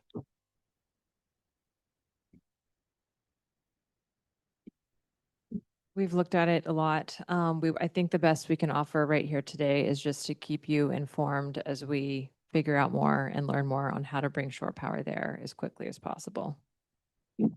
Okay, thank you. You're welcome to. So here's going to be my question that's somewhat related to one of the other 7 I have. There is a contractual obligation, actually, I think it's legislative, Robert, that these terminals are supposed to be providing funding to the Hudson River Park Trust. There's been a lot of controversy about that going back and forth. This may end up having to go back to Tara, I get that. But my understanding from the current year is that the 20% that was guaranteed to the trust, which has not been coming to the trust, is supposed to start. And I have concerns because we're already struggling with the existing ferry terminal that's being used about getting the funds from the city into the trust to take care of the areas north, south, and around. Can you comment on today's funding and what the expectation of that funding might be from something like this? Like, is it going to increase, decrease? Can we get a guarantee that we're going to get it? I think I'm a little bit sorry to disappoint and say that we can't say, like, we don't have a projection on the future, what that revenue amount would be. I think that's the question. But it doesn't change the act that was passed, the legislative act that governs the entire area, mandates that 20% of the revenue is supposed to go to the trust. We've been struggling since the act to actually get that revenue. So what I'm looking for is one, a guarantee that yes, we're going to get that revenue at the trust because the advisory council thinks that, there could be massive improvements in public space around it that maybe the trust can handle, but they need to have their funding stream.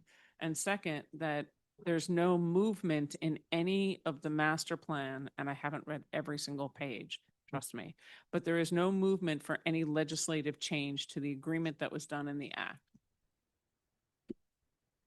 And yeah, to your point, the master plan is more focused on like what would a vision for this be versus like what are all the mechanisms to make sure it happens, which is going to be a live discussion and one that we're very early in having. I think to Allison's point, like there's so much that is undetermined around how this will be financed, what that will look like, what will the terms of a partnership here look like, that we just can't speak definitively to what that means in one way or another right now. But it doesn't disqualify EDC from the agreements that were done in the act, correct? Or the finance. It's so early in the process that, yeah.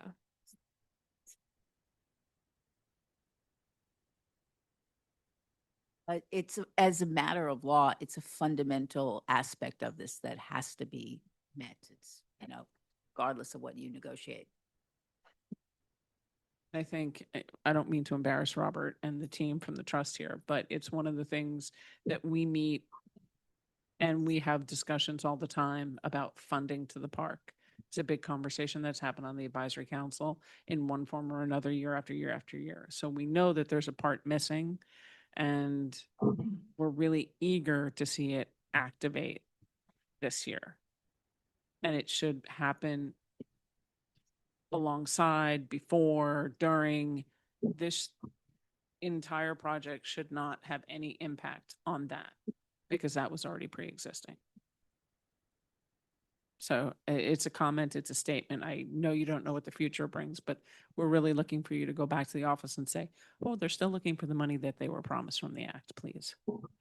And then if you have anything that you can share with us about how the public would experience the park and how to get around, not into, not those travelers, but everybody else who's going north and south, and where potentially Blue Highway coming off up and south, north and south would be. So we can understand, where the public pathway is. So I know you showed us the pretty pictures that were on the renderings, but again, the renderings say renderings by AI, not guaranteed. So in the master plan, are there pathways that show what park users experience? Yeah, in the master plan, there is a section that kind of shows those flows of not just actual vehicle traffic, but also like a pedestrian walking through versus, let's say a cruise passenger coming through or someone who's on a bike. And just about a month ago, we were at the transportation committee to get into a lot of those details. So I don't think we have those slides here, but we can share the other deck and it's in the master plan in more detail. That would be great. We did have a question online from somebody who asked if we could share this deck, but if you're going to send all of those things, we'll do it all as links, if that's okay. They're on our website too, but yes, we'll send them all. Yeah, that'd be fantastic. All right, passing the mic. Isaac, Daniel, do you have any other questions? Yeah, just to follow up, looking at one of those renderings, it looks like there's a lot more floor area for this terminal than what exists today. Do you have a specific program for all that bulk at this point? So, hi. So one of the big differences between this plan and what happens today is that today the terminal buildings themselves are actually on the pier structures. And so that means separate security, baggage handling, waiting areas on each of those that exist today on each of the 3 piers. We know that having buildings on piers is challenging from a permitting perspective. And so looking at this is actually bringing those structures into the area in red that you see. So it's really it's moving where those structures are. So the floor area shown, the bulk is just a swap. Yeah, I don't know the exact kind of comparison, but it consolidates so that instead of having 3 separate baggage security and waiting areas, there is one area, more like a small airport, and you go through, and then you go through security more generally, and then you go to your individual berth for the ship. Okay, thank you. You're welcome.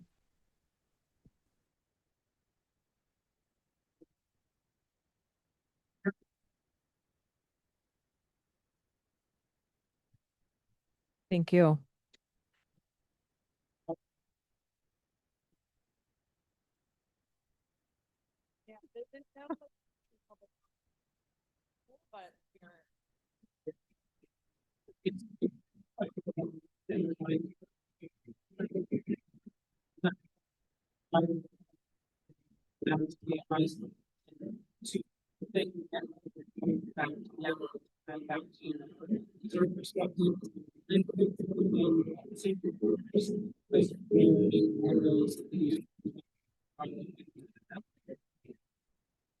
Thank you for having us.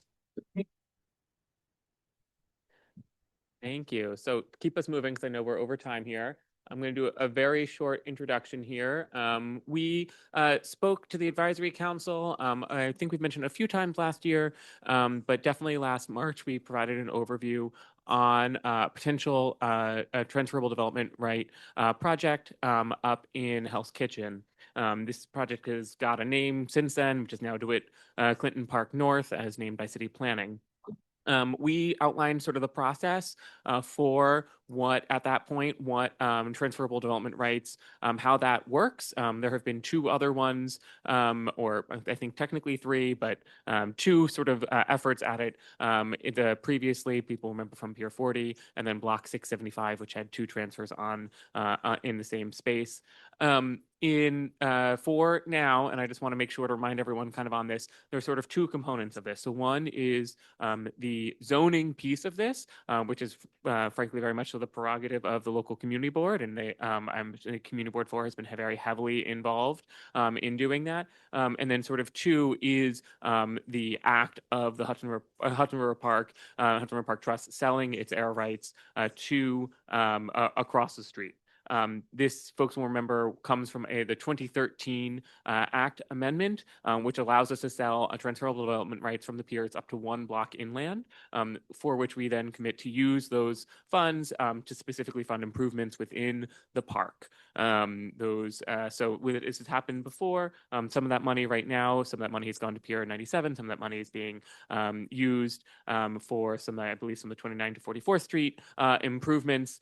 So that is a piece that we've already done. Obviously, many folks remember blocks 550 Washington, which is now the Google building, which funded the jacketing of all, I think, 1,800 or so piles under Pier 40, along with a number of our other Pier 40 repairs. So with that, we have a presentation here that goes over the kind of zoning piece, and then we will step in just to give sort of an overview from the trust perspective, sort of where we are in that overall transfer process. All right, Wesley. Good evening, Wesley O'Brien of Fried Frank, Land Use Counsel to Friedman Properties and Chapman Group. I picked up on Robert's pace here, so I'm going to try to move quickly through this. Next slide, please. I'm representing the owners of 2 sites shown in red, one at 629 West 54th Street at the corner of 12th Avenue and 54th Street, the other to the east at 801 11th Avenue at the corner of 11th Avenue and 55th Street. We currently have 2 applications pending to rezone these sites from manufacturing districts to general commercial districts that allow residential uses. This will facilitate the development of 2 mixed-use, predominantly residential buildings. And as Rob noted, and more directly relevant to why we are here, we're seeking special permits to allow for the purchase of unused floor area from Hudson River Park and transferring it to these sites. Okay, next slide, please. So starting with the 12th Avenue site, we are proposing a 44-story mixed-use building. Approximately 84,000 square feet of that would be commercial auto showroom use in the 3-story base, and approximately 420,000 square feet would be for residential use in the tower portion above. This building would include approximately 617 units, of which 154 would be affordable and 436 would be market rate. Next slide, please.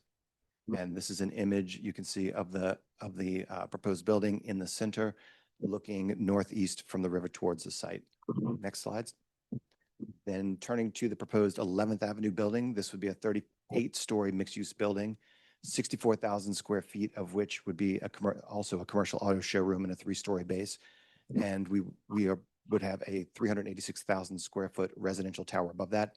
This building would include 477 new residential units, a quarter of which would be affordable. So 119 would be affordable with 358 market rate. Next slide, please. And this, with it a little bit further to the west, we're looking northeast again from the river to the site. Next slide, please. So this slide shows the granting sites within Hudson River Park, and the 2 receiving sites are shown in red. So to facilitate these projects, we're seeking to transfer unused floor area from Chelsea Piers, the Circle Line Piers 81 and 83, and then also Con Ed Pier 98. In total, these piers currently have approximately 566,000 square feet of unused floor area. So of which approximately 148,000 square feet would be transferred to these sites. Next slide, please. Okay, so the zoning actions, and we are currently in ULARP, so we're in public review for these at Community Board 4. The actions are essentially the same for both, so I will just go through once. We're rezoning the sites from M2 to C47 and mapping the sites within the special Hudson River Park district. There are a few zoning text amendments that would be necessary, mostly technical points, but significantly one which would map the 2 development sites in a mandatory inclusionary housing area, therefore requiring inclusionary housing in perpetuity at these sites. Finally, we're seeking special permits to modify bulk regulations and, of course, transfer the floor area to these sites. Just to quickly conclude here, and I'll turn it back to Rob to talk about the Hudson River Park Trust piece of this. The total here, the result would be approximately 1,094 new units, of which 273 would be affordable in perpetuity. And in order to purchase the floor area, it would be there would be a payment to Hudson River Park Trust of not less than $29.7 million, which they anticipate would be used at Pier 76. Back to Rob. Thank you. So I think, as Tammy said earlier, we are always on the hunt for ways to help fund capital and capital maintenance in Hudson River Park. We certainly appreciate our elected officials for helping to fund some of our smaller pieces, things like Pier 76, which require significant investment, obviously need outside pieces. So with that, we have, I'm going to turn it over to Dan Kurtz here, who has been working with us. Many of you who've been around for a minute may remember him, longtime Executive Vice President and CFO of the Trust, to talk a little bit about sort of how the air rights transfer process review works, and from sort of the Trust perspective for it. Dan? Sure, thanks. So essentially, there are 4 steps in the process. Oops. You go to this way. There are 4 steps in the process. The first one was just started, which is ULURP, which is really largely within the purview of CB4. That's a predicate for us going ahead. Is that as Leslie said, there has to be an amendment to the map, and there has to be a text change that enables us to do the transfer. Although we have the right to transfer air rights 1 block east of the West Side Highway, each one is subject to ULURP. There's not a master approval that enables us to, transfer without individual ULURPs for individual projects. So that individual, actually, one ULURP, Leslie, or is it 2 really? Technically 2 applications. So that's certified into ULURP in December, and it's going through the process presently. The next step is a little bit different here than previous transactions because we don't have an assured closing date. And by agreement with the developer, we are essentially going to undertake a process, which is the same process as the other air right transfers, but a portion of that process, or most of that process, is going to occur subsequent to the ULURP approval. So it's a little bit different. So subsequent to the ULURP approval, when the developers notify us that they're prepared to proceed, at that point, we are going to undertake appraisals of the site to establish the value at that time. Since it's a future time, doesn't really make any sense to enter into a contract, to purchase, because hopefully the purchase price will be more in the future than it is today. However, to protect ourselves, we do have an agreement with the developer for a price floor, and I can describe that for you if people are interested. Once those appraisals are completed, the developers have to indicate whether they're prepared to proceed. Hopefully they will. Everything they've done suggests to us that they want to do this project. When that occurs, then we go into a more formal process where we draft contracts. And once that's done and we have both the appraisals completed and proposed contracts completed, then we start the trust significant action process, which I think people here are familiar with, which involves publication of disclosure of all these documents on the trust website, a public hearing, solicitation of comments, our response to comments at trust board meeting, a public hearing. So all these elements will occur. The process takes, I'm going to say, minimum of 3 to 4 months. At the completion of that, the transaction as a whole goes to the HRBT board, which then considers it and hopefully and will decide whether to approve it or not. If they do approve it, then the contracts are executed. At that point, there'll be a specified time for closing. And then upon closing, the developers would be essentially paying for the air rights in an amount that's identified in the contracts. So that is essentially, in a nutshell, what we're looking at. But what we don't know at this point is we don't know the time frame because we don't have, subsequent to the end of the ULURP, the developers are going to have to determine, based on market conditions and other factors, when it is that they want to close. So the special permit is good for 4 years. It's conceivable that, they may seek extensions on the special permit. They are eligible, I think, for getting 2 3-year extensions. So it is possible that, this whole process could extend for up to 10 years from ULURP approval. So I just want to, before moving to questions, I want to just add a couple of things.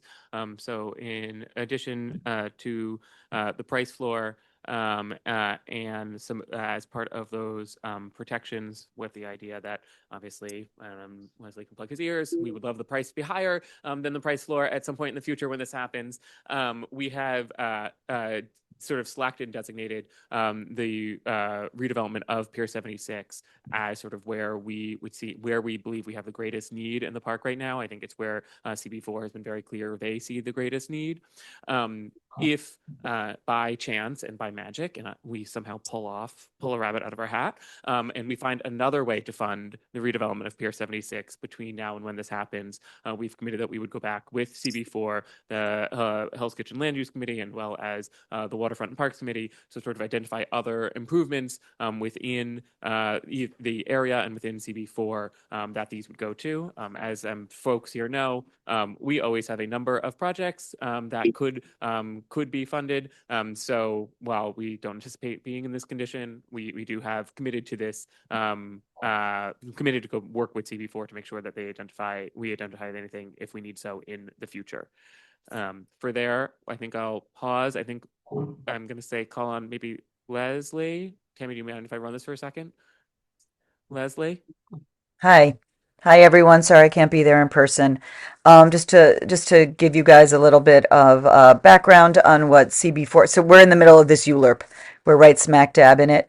And we had a few requests. We wanted more family size units as far as under the affordable umbrella. We wanted significant contributions to DeWitt Clinton Park. But something that this body, I guess would relate to this body, is that we are concerned that the Hudson River Park guarantees a minimum of approximately $200 square foot for the purchase of additional development rights. As Robert said, we think that number is way, way, way too low, and that the final number will be determined after maybe an independent market appraisal.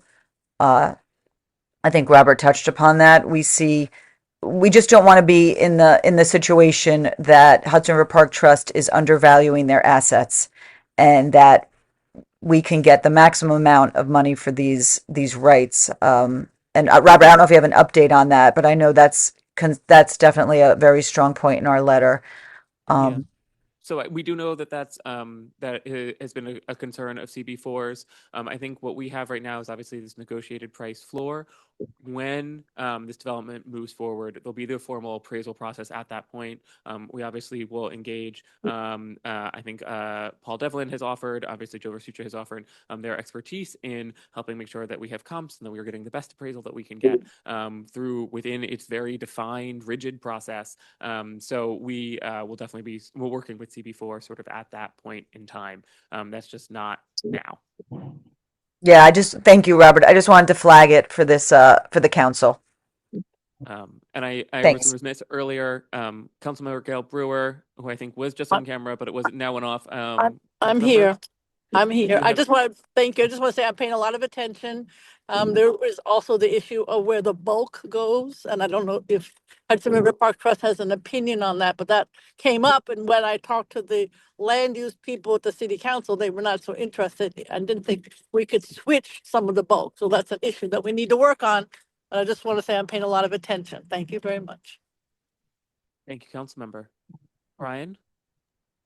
Hi, thank you, Robert. I'm on a public member on the Land Use Committee and just wanted to follow up on a little bit more nuance from what Leslie brought up. One of the concerns at the committee, and Robert, you touched on this, was that that is base floor of the air rights for the development right cost, but also that the entirety of the funds that are generated from the sale of air rights would go to projects within the Hell's Kitchen portion of Community Board 4. Pier 76, of course, sits in the Hell's Kitchen portion, but we were also out of land use discussing that additional funds that might be beyond the work done at Pier 76 would go to improvements in the Hell's Kitchen portion of CB4. And I know that the Park Trust has a lot of projects slated, so I'm sure we could absorb those. And then just back to what Gail was saying, the board felt that we didn't have an issue with the upzoning density, which I think was to 14.4. So it's the 2.4 FAR that the developer was seeking to purchase. However, how that is distributed on those two sites was of issue, and there was concern about where the bulk was on the physical site itself, that we wanted less of a 45-story tower to bring down the height and move some of the density a little bit further to the west of the site. Right now, it's kind of stacked at the east side entirely, giving us that slab tower. So those were some nuanced things that we had discussed in the committee and in our letter. Yeah, thank you. So I'm just gonna want to pop in on the piece that kind of the height bulk land use piece of it is sort of outside of some of our our purview in specific from sort of the west side of the Route 9A here. On the improvement side of it, we've shared the letter that the trust sent CB4 with everyone on the advisory committee. It's also up on the meeting website or the advisory council's meeting information page. We are, we have the commitment, certainly the money as part of the land use process gets tied into CB4. We've committed that we would work with CB4, Hell's Kitchen Land Use, and Waterfront and Parks to sort of designate specifically where that money will go. I will say Block 675, which is in the Chelsea portion of this, of CB4. Some of that money is being used both in the 29 to 44th Street section, including between 44th Street and 39th Street, and went up to Pier 97. So sort of the totality of it is something that we will work with CB4 in particular on at that point in time, based on sort of what those greatest needs are. And we are absolutely committed to working, if it can go entirely to Hell's Kitchen if that's what CB4 wants. But we really need to be able to see at that sort of at the point in time within what the needs are. Okay. Any other questions? Tammy?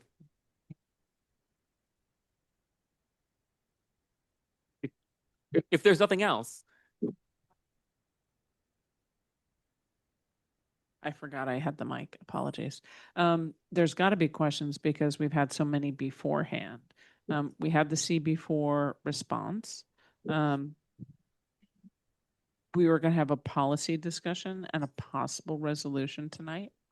How do people feel about that? I'm hearing crickets. Okay, I like crickets. We can take it. Oh, please do. Hand it down. So it's a one-time payment. Okay, it's a one-time payment, right? What about other conversations like our peers have brought up in this room sometimes about annual assessments because of the benefit that builders and developers get from their adjacency? It's a one-time benefit when the funds are paid, but it's on the other side of the highway. So we don't have any, if you will, ability or clause into any continuing revenue streams on the other side of the highway. So we don't really have the ability to do that. On that topic, and I know it's one that has come up again, this was a hot topic in the early 90s that ended up in a resolution to fund this despite being part of the Hudson River Park Conservancy Concept Plan, did not end in the 1999 Act. I believe there was a 2003 significant push. I was working for State Senator Tom Duane around for the 2011 push to create the NID, which I believe Tammy was also familiar, as well as I believe there was an effort kind of in the late teens that was much smaller in scope. So obviously the trust, as it said before, we would deeply appreciate ongoing revenue. If someone wants to change the act to give it to us and figure out the pieces and complications with all the neighboring bids that have popped up over the 3 decades of this conversation, we're happy to take it.